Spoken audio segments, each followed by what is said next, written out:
Assalamualaikum warahmatullahi wabarakatuh. Alhamdulillah.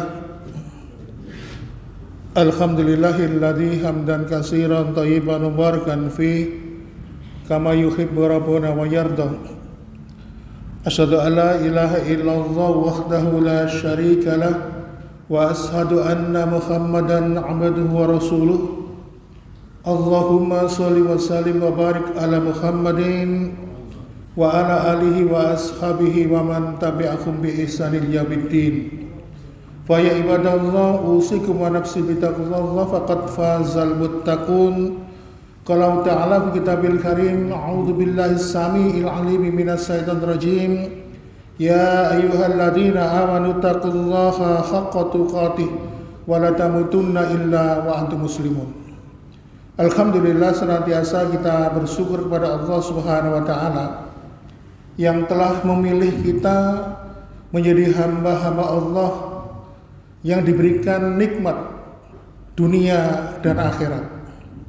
Kalau nikmat dunia itu menurut hadis Nabi adalah yaitu orang yang diberikan sehat jasmani rohani dan kemudian diberikan waktu luang.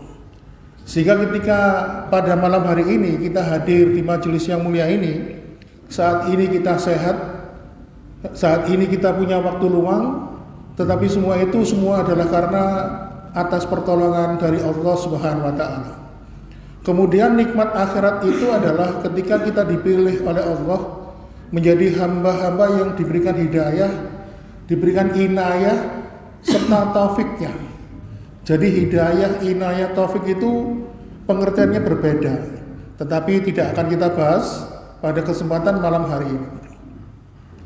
Mana buktinya? Di dalam surat Ali Imran ayat 185 Allah Subhanahu wa taala menyampaikan, "Wa may yabtaghi ghairal islam dinan fala yuqbal minhu wa huwa fil akhirati minal khasirin."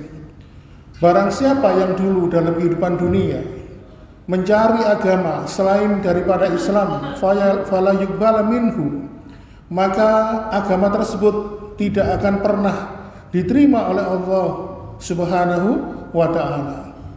Dan mereka, kata Allah, digolongkan sebagai orang-orang yang rugi.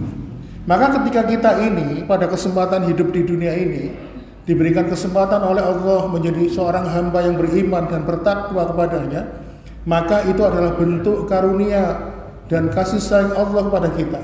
Karena kita tidak pernah minta lahir dari rahim ibu siapa, kita tidak pernah minta lahir di mana, bahkan kita juga tidak pernah minta nanti ibu saya itu harus seorang muslim atau tidak. Karena banyak kita jumpai di luar sana, banyak orang yang lahir dari rahim seorang ibu yang tidak kenal dengan Allah hingga dia meninggalkan dunia ini dalam keadaan juga tidak kenal dengan Allah Subhanahu wa taala. Maka suatu rasa syukur yang ditunjukkan oleh Nabi dan juga yang diikuti oleh para sahabat, maka tidak ada harga yang pantas untuk membayar semua nikmat-nikmat Allah itu kecuali nikmat itu senantiasa kita bayar dengan apa? Yaitu dengan meningkatkan iman dan takwa kita kepada Allah. Maka marilah kita senantiasa menjalankan perintah-perintah Allah dan Rasul-Nya dan menjauhi apa-apa yang telah dilarang oleh Allah dan Rasul-Nya. Alhamdulillah, malam ini kita masuk 2 Muharram. Ada juga yang malam ini masuk pada tanggal 1 Muharram. Dan bulan Muharram itu sering dibahas. Ketika memasuki tahun baru Islam itu sering dibahas tentang hijrah. Padahal kalau kita melihat sejarahnya, hijrahnya Nabi itu tidak terjadi, tidak dilaksanakan di bulan Muharram. Hijrahnya Nabi itu dilaksanakan di bulan Rabiul Awal, tanggal 12. Loh, tanggal 12 itu kan Maulid Nabi. Iya memang. Jadi dalam riwayat disebutkan tanggal 12 Rabiul Awal itu ada 3 peristiwa. Peristiwa lahirnya Nabi Muhammad SAW, lalu kemudian peristiwa hijrahnya Nabi. Karena pada tanggal 12 Rabiul Awal itu Nabi baru saja tiba di kota Madinah ketika melakukan perjalanan hijrah dari Mekah di pertengahan bulan Safar. Lalu kemudian pada tanggal 12 Rabiul Awal yang ketiga, yaitu ketika Allah mewafatkan baginda Nabi Muhammad SAW. Ma'asyiral muslimin, oleh karena itu ketika kita mengambil momentum tahun baru ini, kita harus bisa mengambil pelajaran bahwasannya salah satu bulan yang paling banyak dipersepsikan oleh manusia itu adalah bulan Muharram. Ada yang mengatakan bulan keramat, padahal Allah Subhanahu wa taala mencintai bulan Muharram. Bahkan sampai diterangkan di dalam surat At-Taubah di ayat yang ke-36, inna iddadahish syuhuri indallahi 12 syahran fi kitabillah yauma khalaqas samawati wal arda minha arba'atun hurum dzalika dinul qayyim fala tadlimu fihinna anfusihim. Jadi Allah itu ketika akan menciptakan langit dan bumi, sebelum Allah menciptakan langit dan bumi sudah ditetapkan bilangan bulan. Dalam satu tahun itu 12 bulan. Di antara 12 bulan itu Allah mengatakan minha arba'atun hurum, 4 bulan diantaranya adalah bulan yang mulia. Dalam hadis riwayat Imam Muslim disebutkan apa bulan yang haram itu? Bulan yang mulia itu Dzulqa'dah, Dzulhijjah, Muharram. Lalu yang nyempal posisinya yang tidak urut adalah bulan Rajab. Di situ Allah Subhanahu wa taala menyampaikan fala tadlimu fiina anfusihim, dan janganlah kalian menzalimi diri kalian pada bulan-bulan itu. Para mufassirin yang diambil pendapat dari pendapat sahabat Imam Ibnu Abbas, salah seorang sahabat Nabi yang didoakan Nabi, ahli dalam menafsirkan Al-Quran, memberikan pengertian bahwa kalau Allah Subhanahu wa taala melipat gandakan amal ibadah, pahala amal ibadah di bulan mulia, maka sebaliknya Allah juga melipat gandakan sanksi atau dosa. Jadi kalau di bulan mulia, bulan yang dimuliakan oleh Allah, pahala ibadah itu dilipat gandakan, dosanya juga dilipat gandakan. Sehingga Allah mengatakan fala tadlimu fiina anfusihim. Dalam penafsiran yang lain disebutkan fala tadlimu fiina anfusihim, hendaklah hindari bulan-bulan itu untuk berperang. Ma'asyiral muslimin, maka salah satu bentuk pengagungan bulan Muharram ini adalah dengan berpuasa tanggal 10 Muharram, karena itu memperingati bagaimana Allah menyelamatkan Nabi Musa dari kejaran tentara Fir'aun ketika Allah membelah langit merah. Dengan langit yang terbelah itu Nabi Musa bersama pasukannya menyelamatkan diri dari kejaran Fir'aun. Ma'asyiral muslimin, kaum musyrikin waktu itu yang ada di Arab juga memuliakan bulan Muharram. Begitu juga dengan kaum Nawasib, yaitu kaum yang tidak suka atau benci dengan Ahlul Bait. Mereka juga memuliakan bulan Muharram. Dan ternyata di kalender kejawen, ya, orang-orang kejawen juga memuliakan bulan Muharram. Ya, mereka mengeluarkan kebo bule atau kiai selamet, kemudian keliling keraton, terus menjamas pusaka, mencuci pusaka. Jadi bulan Muharram ini banyak dimuliakan oleh banyak pihak. Dan penetapan awal tahun ini ditetapkan oleh Allah adalah bulan Muharram. Momentumnya adalah ketika hijrah Nabi Muhammad SAW, di mana menurut para ulama tafsir, perintah ini didasarkan di surat At-Taubah ayat 108. Ma'asyiral muslimin, jadi pada kesempatan di malam hari ini saya ingin mencoba menyampaikan kisah yang terjadi di balik hijrahnya Nabi Muhammad SAW. Jadi saya akan menyampaikan dua sosok manusia, mereka yang sama-sama hijrah tapi endingnya berbeda. Ternyata hijrah itu bisa batal. Tidak hanya sholat, Islam pun bisa batal, puasa pun bisa batal, hijrah pun bisa batal. Nah, kisah ini saling berkaitan.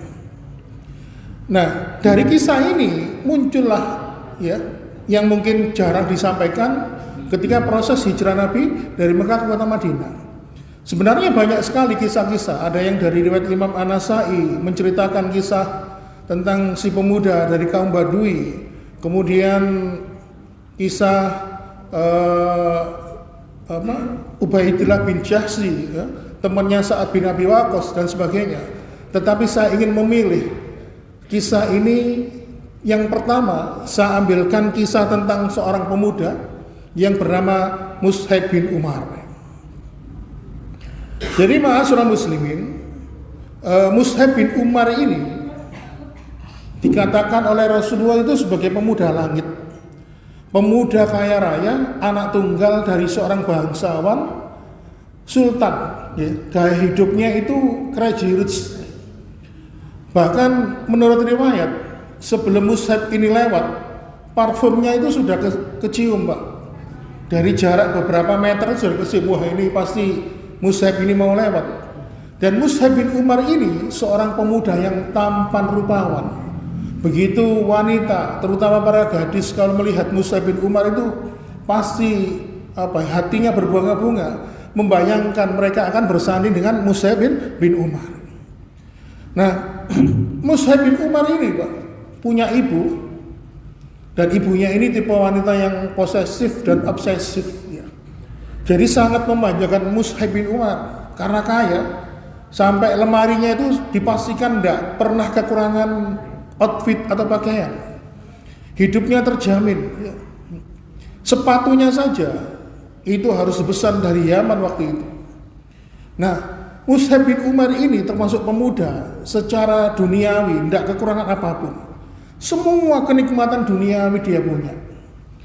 Suatu ketika Mushab bin Umar ini berjalan di pasar, dia mendengar sayup-sayup masyarakat itu banyak yang ngerasan-rasan menceritakan tentang sosok Muhammad yang diberikan gelar masyarakat waktu itu sebagai orang Al-Amin yang dipercaya menyampaikan risalah bahwasannya dia adalah utusan Allah Subhanahu wa taala. Karena tertarik, Mushab bin Umar ini pun suatu malam dia datang diam-diam. Kalau dia ketahuan banyak orang nanti bahaya, karena statusnya sangat terpandang di waktu itu. Sehingga akhirnya dia menyamar malam-malam datang ke rumah sahabat yang bernama Arqam, di mana di rumah Arqam itu terjadi proses ngaji. Rasul itu menyampaikan ilmu kepada para sahabat. Sehingga akhirnya Mushab bin Umar ini pun ikut nyantri menjadi santrinya Nabi Muhammad SAW. Tentunya ini dilakukan secara rahasia, karena pada waktu itu intrik atau perlawanan antara kafir Quraisy dan orang-orang mukmin ini sangat terasa. Hingga akhirnya Mushab bin Umar ini ketahuan ibunya ikut ajarannya Muhammad, sehingga ibunya marah. Karena kebetulan ibunya Mushab bin Umar itu temperamennya itu keras, ya, selalu memaksakan kehendak kepada anaknya, sehingga Mushab bin Umar itu pun dikerangkeng di rumahnya, tidak boleh kemana-mana. Dan puncaknya dia ancam, tinggalkanlah ajaran Muhammad. Tetapi karena Mushab bin Umar ini termasuk sosok pemuda yang mendapatkan hidayah dari Allah Subhanahu wa taala, dia mau dan mampu menghilangkan kemewahan dunia yang dia dapatkan. Hingga akhirnya apa? Mushab bin Umar pun sampai disiksa, dipukuli, tidak kasih makan dan sebagainya. Dengan tujuan agar apa? Agar dia meninggalkan ajaran Muhammad. Nah, kebetulan akhirnya suatu ketika Mushab bin Umar ini mendapatkan kesempatan untuk meloloskan diri.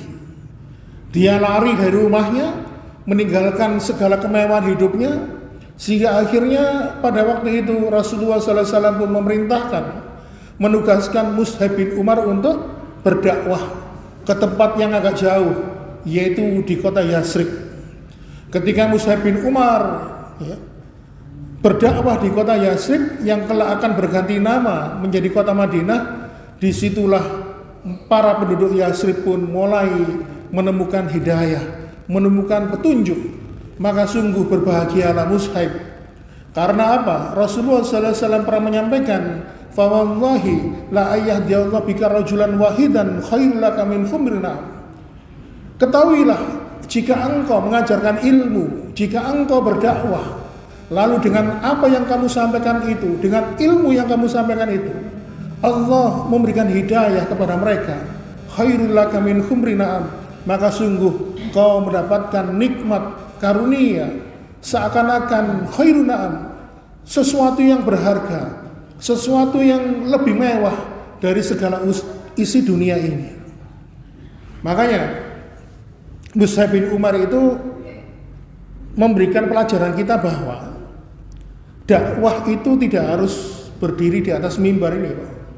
Dakwah itu tidak seperti duduk di depan jenengan ini, enggak. Tapi dia datang satu persatu kepada masyarakat Yasrib, memperkenalkan Islam, minta izin dialog, dikenalkanlah agama itu. Makanya tidak harus bisa ceramah di depan orang, tidak harus bisa khutbah di atas mimbar, tetapi melakukan pendekatan secara personal. Diajaklah. Akhirnya apa? Satu persatu penduduk Yasrib pun mengenal Islam. Dan inilah ya, seorang pemuda yang akhirnya apa? Yang mau meninggalkan kemewahan dunia, sehingga akhirnya ketika dia meninggal dunia, dia tidak punya kain kafan untuk menutupi dirinya. Hingga kalau misalnya kain kafan itu ditarik menutupi kakinya, maka wajahnya terbuka. Dan apabila kain kafan itu ditarik untuk menutupi wajahnya, tampaklah telapak kakinya. Bayangkan, Pak, kemewahan dunia itu mampu dia tinggalkan. Karena apa? Karena dia mendapatkan hidayah oleh Allah Subhanahu wa taala. Makanya di dalam riwayat Imam Tirmidzi, Rasulullah sallallahu alaihi wasallam pernah menyampaikan, "Innad dunya mal'unatun mal'unun ma fiha." Sesungguhnya Allah itu melaknat dunia ini, wa ma fiha, dan segala sesuatu yang ada di dalam segala isinya dunia itu dilaknat oleh Allah. Illa, kecuali illa dzikrullah wa mawala wa aliman wa muta'aliman. Pertama, kecuali adalah orang-orang yang senantiasa mengingat Allah. Kemudian orang itu adalah orang-orang yang wa mawala, yang senantiasa beribadah. Wa aliman, yaitu orang yang belajar menuntut ilmu agama, wa muta'aliman, dan orang yang mengajarkan ilmu agama. Minimal kita harus mengambil satu peran itu, tapi bisa juga kita mengambil keempat peran itu. Nah, sehingga akhirnya ketika seluruh penduduk Yasrib menemukan hidayah, ya, memeluk Islam atas peran dakwah dari Mus'ab bin Umar ini, maka inilah yang salah satu menjadi alasan tujuan hijrah Nabi. Ketika Nabi diperintahkan oleh Allah Subhanahu wa taala untuk hijrah, maka salah satu yang dituju adalah Yasrib. Karena apa? Secara komunitas masyarakat di sana sudah siap menerima kehadiran Nabi Muhammad sallallahu alaihi wasallam. Ma'asyiral muslimin wa zumratal mu'minin rahimakumullah. Inilah sosok yang saya sebutkan tadi di awal, yang hijrah, ya. Kemudian dia menutup akhir kehidupannya dengan hidayah. Dia meninggalkan kemewahan dunia untuk menyambut kebahagiaan dunia dan akhirat. Lalu kemudian ma'asyiral muslimin, kita pindah ke kisah kedua. Kalau tadi itu kisah prahijrah, di mana peran Mus'ab bin Umar dalam memperkenalkan penduduk kota Yasrib dengan hidayah Allah, maka kita masuk ke kota Madinah. Ketika masyarakat Yasrib atau Madinah ini sudah mendapatkan hidayah dari Allah Subhanahu wa taala, maka di intern mereka melakukan pilkada, pemilihan kepala daerah. Sehingga akhirnya apa? Terpilihlah seorang yang bernama Abdullah bin Ubay bin Salul. Bahkan alasan utama yang menjadikan Abdullah bin Ubay bin Salul itu sebagai pemimpin daerah di Madinah itu adalah karena dia mampu menyatukan suku Aus dan Khazraj. Lalu kemudian ma'asyiral muslimin, datanglah rombongan dari Mekah. Ketika Nabi Muhammad SAW datang hijrah, disambutlah kedatangan Nabi itu, segenap penduduk Madinah menyambutnya. Karena mereka mendapatkan kemuliaan, nabinya, rasulnya memilih tinggal di Madinah. Sehingga akhirnya Abdullah bin Ubay bin Salul yang awalnya tadi sudah digadang-gadang menjadi pemimpin di daerah Madinah, tinggal pelantikannya saja akhirnya nggak jadi, Pak. Tentu masyarakat akhirnya lebih memilih Nabi Muhammad sebagai pemimpinnya. Sehingga akhirnya disitulah mulai muncul di dalam hatinya Abdullah bin Ubay bin Salul penyakit, ya. Penyakit di dalam hatinya. Ada penyakit dengki, ada penyakit kebencian, ya. Sehingga akhirnya apa? Abdullah bin Ubay bin Salul ini dijuluki sebagai gembong tokoh munafik. Tetapi di hadapan Nabi dia menunjukkan senyum manisnya.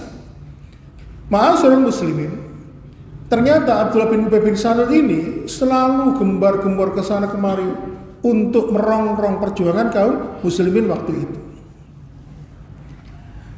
Nah, pada kisah yang kedua ini sudah dapat dipastikan ending kehidupannya gimana. Karena dia tidak bisa melepaskan baju kebesarannya, akhirnya dia terjebak di dalam kemunafikan, dan tentunya kita bisa menebak dia pasti meninggal dalam keadaan apa? Su'ul khotimah. Sama-sama hijrah dua orang, tetapi endingnya berbeda.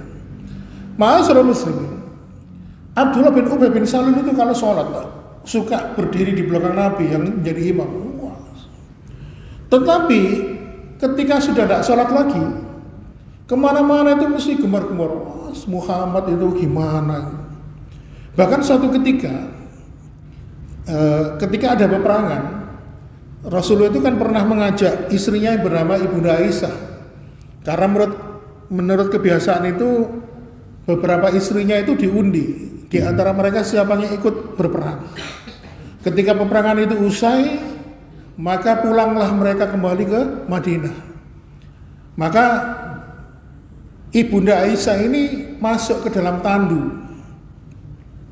Masuk ke dalam tandu untuk persiapan pulang. Ketika dia menyadari kalungnya lepas, akhirnya dia mencari, dia turun dari tandu itu. Nah, ketika turun dari tandu itu, tidak disadari oleh pasukan yang mengangkat tandu itu. Karena apa? Beliau ini kan badannya kecil, berat badannya ringan, sehingga nggak kerasa.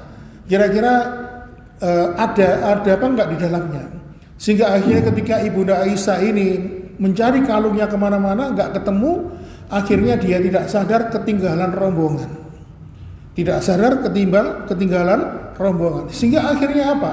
Ada seorang pemuda yang ditugaskan oleh Rasulullah SAW pulang paling akhir untuk memantau. Jangan-jangan ada serangan balik dari musuh. Pemuda itu bernama Sofwan, ya. Sehingga akhirnya tinggallah mereka berdua di lokasi itu. Akhirnya Sofwan pun yang membawa kuda mengatakan kepada Ibunda Aisyah agar untuk naik ke atas kudanya. Sofwan berjalan menuntun. Lalu kemudian ketika rombongan pertama tadi sudah nyampe di Madinah, ketika melihat di dalam tandu itu tidak ada Ibunda Aisyah, bingung loh, kemana ini? Kok tidak ada? Lalu kemudian tidak lama kemudian dari arah kejauhan muncullah Sofwan menuntun kuda, dan kudanya ditunggangi oleh Ibunda Aisyah.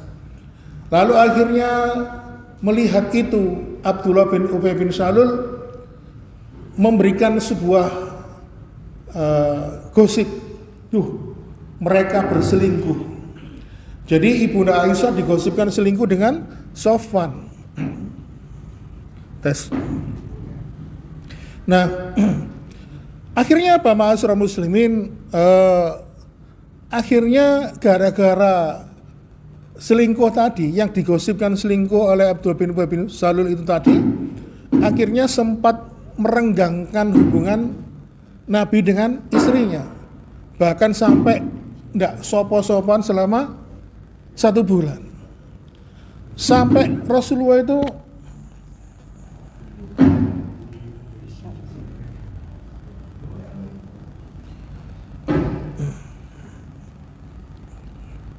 tes 1.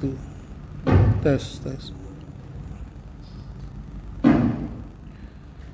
1 2.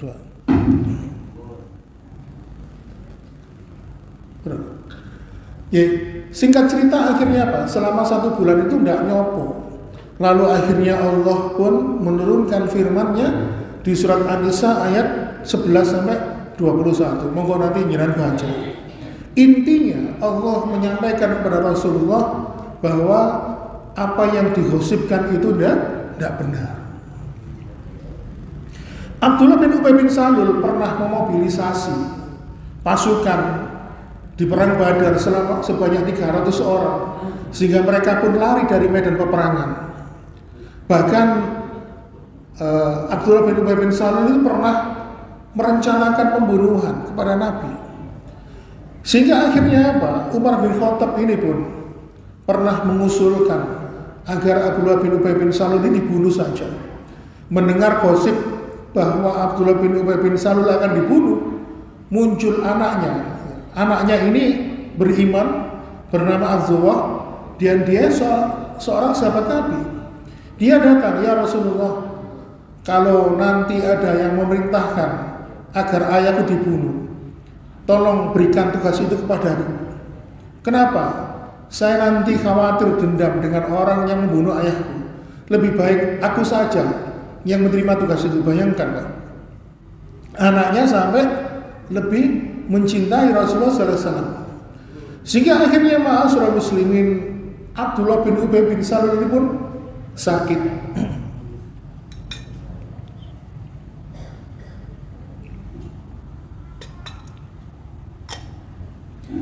Akhirnya Abdullah bin Ubay bin Salul ini pun sakit. Lalu kemudian ketika sakit ini, Rasulullah kan orangnya walas asih, dibesuklah bersama Rasulullah dan Umar bin Khattab. Nah ternyata ketika Abdullah bin Ubay bin Salul ini sakit, dia melakukan playing victim. Playing victim itu apa ya? Mendramatisir keadaan. Ya Rasulullah, aku ingin di akhir hidupku ini, aku ingin memakai jubah luarmu ya. Berikanlah kepadaku ya Rasulullah, agar aku ini nanti ketika mautku ini dijemput oleh Allah, aku sedang memakai jubah luarmu ini. Lalu sempat dilarang oleh Umar bin Khattab, tapi kata Rasulullah, Umar, ini kan hanya jubah saja, tidak ada yang istimewa. Akhirnya diberikanlah jubah itu kepada Abdullah bin Ubay bin Salul. Ma'asyiral muslimin, ternyata Abdullah bin Ubay bin Salul pun akhirnya meninggal dunia. Ternyata meninggal dunia. Sehingga akhirnya datanglah putra yang bernama Abdullah, seorang sahabat itu, ya Rasulullah, ayahku meninggal dalam keadaan miskin. Kami tidak punya kafan ya Rasulullah. Tolong berikanlah kami kain kafan dan kafanilah serta uruslah jasad ayahku ini. Oh baik. Ketika Rasulullah mau berangkat menuju rumahnya Abdullah bin Ubay bin Salul, dicegahlah oleh Umar bin Khattab. Ya Rasulullah, kata Umar bin Khattab, alam yanhaka Allah an tusalli munafikin. Ya Rasulullah, bukankah Allah telah melarangmu untuk mengurus jenazah orang-orang munafik? Bahkan sampai Umar itu, monggo disiapkan, dibuka surat At-Taubah ayat 80, surat ke-9 ayat 80. Bahkan sampai Umar bin Khattab itu mengutip firman Allah di surat At-Taubah ayat 80, di mana surat At-Taubah ayat 80 itu berbunyi, istaghfir lahum au la tastaghfir lahum in tastaghfir lahum sab'ina maratan fala yaghfirullahu lahum dzalika bi annahum kafaru billahi wa rasulih wallahu la yahdil qaumal fasikin. Artinya, engkau mintakan ampun untuk mereka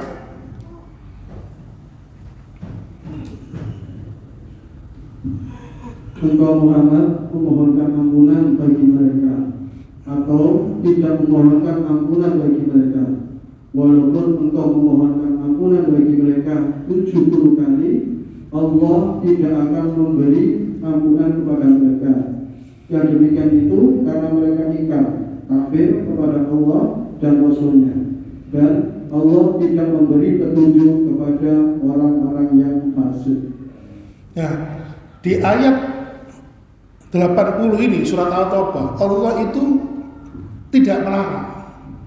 Allah memberikan pilihan. Wahai Muhammad, apabila kamu mintakan ampun untuk dia atau tidak mintakan ampun untuk dia, podo wae. Nabi Muhammad gak melarang. Sehingga akhirnya apa? Nabi mengatakan dengan kemuliaan hatinya, aku diberikan pilihan oleh Allah antara tidak mendoakan dan mendoakan. Maka aku lebih memilih memintakan ampunan untuknya walaupun lebih dari 70 kali. Maka kalau begitu aku mintakan ampunan untuknya. Bayangkan, Nabi itu bolak-balik disakiti hatinya, ya, bolak-balik dietrek-etrek harga dirinya, ya, sering dirongrong perjuangannya, tapi beliau memandang Abdullah bin Ubay bin Salul ini secara zahir KTP-nya Islam. Jadi kalau orang itu KTP-nya Islam diperlakukan secara zahir, dia diperlakukan seperti kaum mukminin pada umumnya. Lalu akhirnya apa? Setelah dikafani, kemudian jenazahnya disolati, ya, lalu kemudian dimakamkan. Setelah dimakamkan, Rasulullah memimpin doa di kuburan. Setelah itu datanglah surat At-Taubah ayat 84. Ya, di situ Allah mengatakan wala tusolli ala ahadin minhum mata abada wa la taqum ala qabri innahum kafaru billahi wa rasulih wa matu wa hum fasikun. Artinya, dan janganlah engkau Muhammad melaksanakan sholat untuk seseorang yang mati di antara mereka, orang-orang munafik, selama-lamanya, dan janganlah engkau berdiri mendoakan di atas kuburannya. Sesungguhnya mereka ingkar kepada Allah dan Rasulnya, dan mereka mati dalam keadaan fasik. Kalau di surat At-Taubah 80 tadi Allah ngasih pilihan, nggak ngelarang, maka begitu selesai menguburkan jenazah di pemakamannya Abdullah bin Ubay bin Salul, Allah langsung larang, wala tusolli ala hadim minhum abada, jangan didoakan, jangan disolatkan, ya, jangan diurus jenazahnya orang-orang munafik. Maka berdasarkan ayat inilah menjelang wafatnya Rasulullah itu pernah memanggil seorang sahabat yang bernama Hudzaifah ibnul Yaman. Waktu itu di sampingnya Hudzaifah ibnul Yaman ada Umar bin Khattab. Nabi mengatakan, wahai Hudzaifah, aku punya secari kertas, ada gulungan kertas. Di dalamnya ini catatan orang-orang munafik. Kalau di antara mereka, di dalam catatan ini, di antara mereka ada yang mati, maka jangan disolatkan, ya, jangan didoakan, dan jangan dimakamkan di pemakaman kaum muslimin. Bayangkan, berarti kalau orang munafik itu tidak boleh disolatkan, tidak boleh didoakan, tidak boleh dimakamkan di pemakaman kaum muslimin, berarti dia dianggap kafir. Sehingga akhirnya ketika Hudzaifah ibnul Yaman mendapatkan wasiat ini, dia itu khawatir jangan-jangan dirinya masuk dalam daftar golongan orang-orang munafik. Sehingga akhirnya apa? Kemana-mana Umar bin Khattab itu ngintil Hudzaifah ibnul Yaman. Tolong sebutkan siapakah mereka. Kamu tak tahu sendiri si Umar, aku tidak boleh menceritakan kepada siapapun. Sampai akhirnya suatu ketika Umar ini sudah nggak betah, ya, perasaannya khawatir, dia akhirnya merengek-rengek. Yes, kalau gitu aku bertanya, apakah ada namaku di dalam daftar nama-nama itu? Lalu Hudzaifah bin Yaman mengatakan, wahai Umar, ketahuilah sesungguhnya namamu tidak masuk dalam daftar golongan orang-orang munafik. Sehingga akhirnya Umar pun bersyukur pada Allah Subhanahu wa taala. Nah, ma'asyiral muslimin, ini juga menjadikan dalil kepada kita bahwasanya kalau kita menjumpai ada orang-orang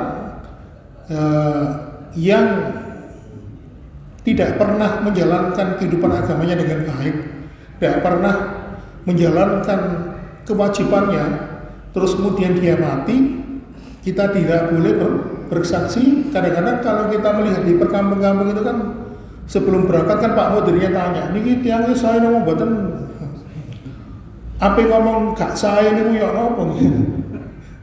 Saya itu pernah diprotes istri saya gara-gara saya nggak ikut sholat jenazah tetangga saya. Sama nojo terlalu lurus tak jadi. Dulu itu perintahnya ayatnya begini. Ya karena saya tahu kan. Makanya kalau teman saya orang Lamongan itu pernah cerita punya Pak Mudin itu gitu nanya, sing mati niki sembahyang apa mboten? Nek gak sembahyang kula mboten purun nyembahyang. Bayangkan seperti itu. Karena orang munafik itu kan menyembunyikan kekafirannya, menampakkan keimanan, menyembunyikan kekafirannya. Malah lebih parah orang yang zindik, menampakkan kekafirannya. Jadi kalau sudah nampak gitu, kenapa kau harus diperlakukan seperti orang Islam? Itu menurut ayat ini. Tetapi sebagian ulama yang lain mengambil pendapat zahirnya kalau dia KTP-nya Islam, yaitu tadi mengambil sikap dari Nabi, akhirnya apa? Diberlakukan secara umumnya orang Islam. Nah, dari kisah Abdullah bin Ubay bin Salul ini setidaknya ada 4 pelajaran. Yang pertama tentang keutamaan sahabat Umar bin Khattab. Tadi kan ada fragmen dialognya, bagaimana Umar bin Khattab itu protes kepada Nabi. Jadi para ulama itu mengumpulkan ada sekitar 33 ayat yang diturunkan oleh Allah berkaitan karena apa? Protes dari Umar bin Khattab. Salah satunya ayat apa? Ayat tentang hijab atau memakai jilbab bagi perempuan. Itu protesnya Umar bin Khattab. Jadi 33 ayat disebabkan karena protesnya Umar bin Khattab. Kemudian Umar bin Khattab ini saking mulianya Pak, sampai setan pun tidak berani papasan, tidak berani ketemu. Kalau misalnya bertemu di suatu jalan, setan menghindar, saking takutnya dengan Umar. Nah, pelajaran yang kedua dari kisah Abdullah bin Ubay bin Salul ini adalah hidayah adalah milik dari Allah Subhanahu wa taala. Kita tadi tahu seperti yang saya ceritakan, Abdullah bin Ubay bin Salul kalau sholat berjamaah posisinya di belakang Nabi. Kemudian Abdullah bin Ubay bin Salul pun sering melihat, menjumpai wahyu turun, ayat Al-Quran turun. Tetapi dengan itu semua tidak menjadikan dia mendapatkan hidayah.